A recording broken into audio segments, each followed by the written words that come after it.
શ્રી ગણેશાય નમઃ. અધ્યાય 8મો અક્ષર બ્રહ્મ યોગ. અર્જુન ઉવાચ. અર્જુને પૂછ્યું, હે પુરુષોત્તમ, બ્રહ્મ શું છે? અધ્યાત્મ શું છે? કર્મ શું છે? અધિભૂત કોને કહેવાયો છે અને અધિદેવ કોણ કહેવાય છે? અહીં અધિયજ્ઞ કોણ છે અને તે આ દેહમાં કેવી રીતે છે? હે મધુસૂદન, વશીભૂત અંતઃકરણવાળા મનુષ્ય અંતકાળે આપને કઈ રીતે જાણે છે? શ્રી ભગવાન ઉવાચ. શ્રી ભગવાન બોલ્યા, પરમ અક્ષર બ્રહ્મ છે અને પરા પ્રકૃતિ અથવા જીવને અધ્યાત્મ કહેવાય છે.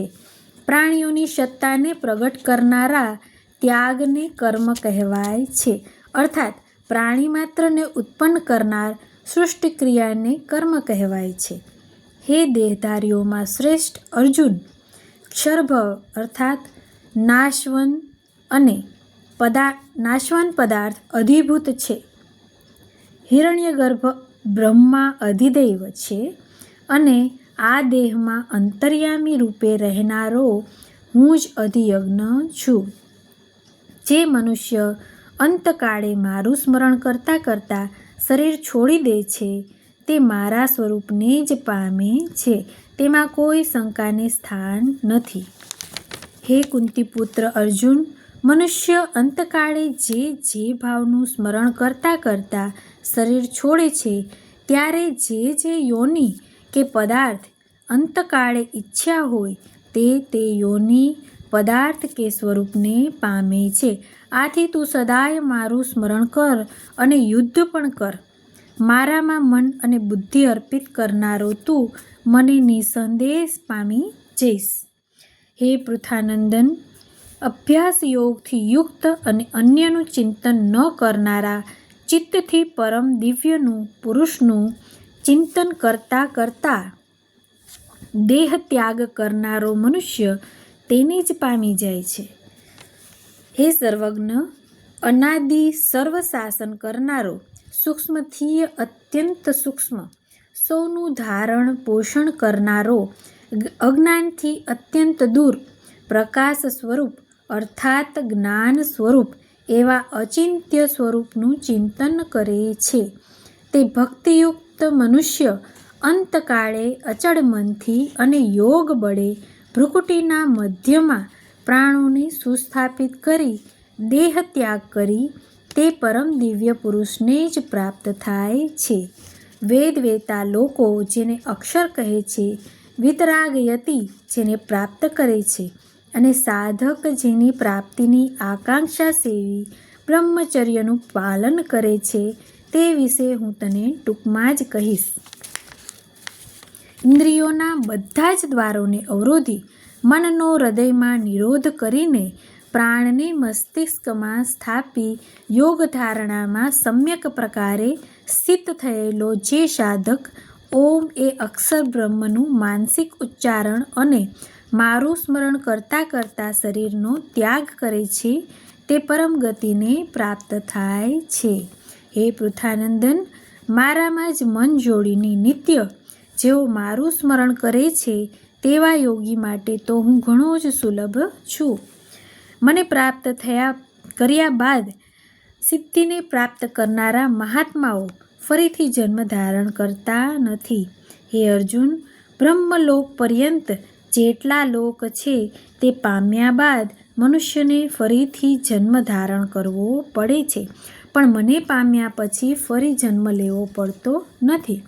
હજારો મહાયુગોનો બ્રહ્માનો એક દિવસ થાય છે અને હજારો મહાયુગોની એક રાત્રિ થાય છે. જે આ વાત જાણે છે તે સર્વજ્ઞાતા છે. બ્રહ્માનો એક દિવસ હોય ત્યારે સર્વ વ્યક્તિઓ અવ્યક્તથી અર્થાત સૂક્ષ્મ શરીરથી ઉત્પન્ન થાય છે અને બ્રહ્માની રાત્રિ થતાં જ અવ્યક્તમાં લય પામે છે.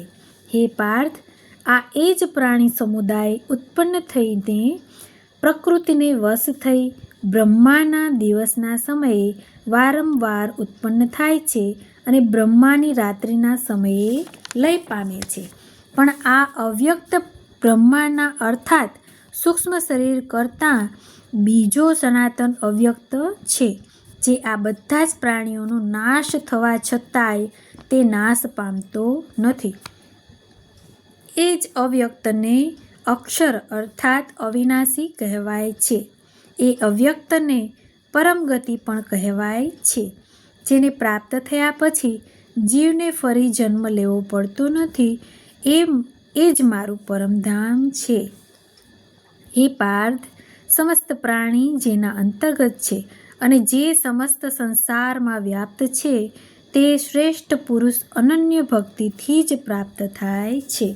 હે શ્રેષ્ઠ ભરતવંશી અર્જુન, જે કાળમાં યોગીજન દેહ ત્યાગીને જાય છે અને પાછા ફરતા નથી, અર્થાત તેઓ મોક્ષ પામે છે, અને જે કાળમાં મૃત્યુ પામેલાનું પુનર્જન્મ થાય છે, તે બંને કાળ અર્થાત બંને માર્ગ હું તને કહીશ.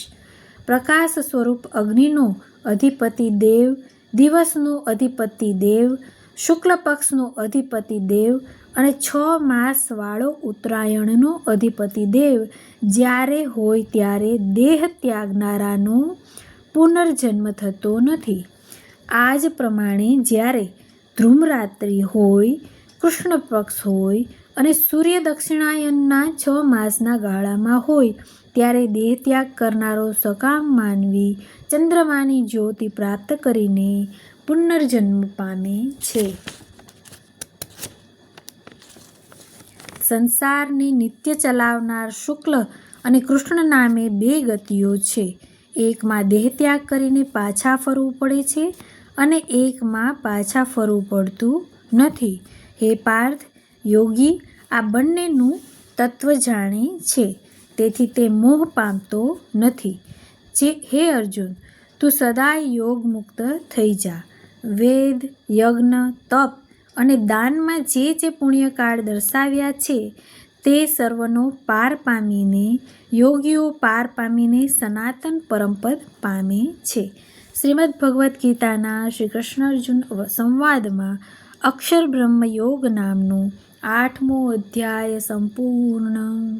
શ્રી કૃષ્ણ ભગવાનની જય, દ્વારિકાધીશની જય.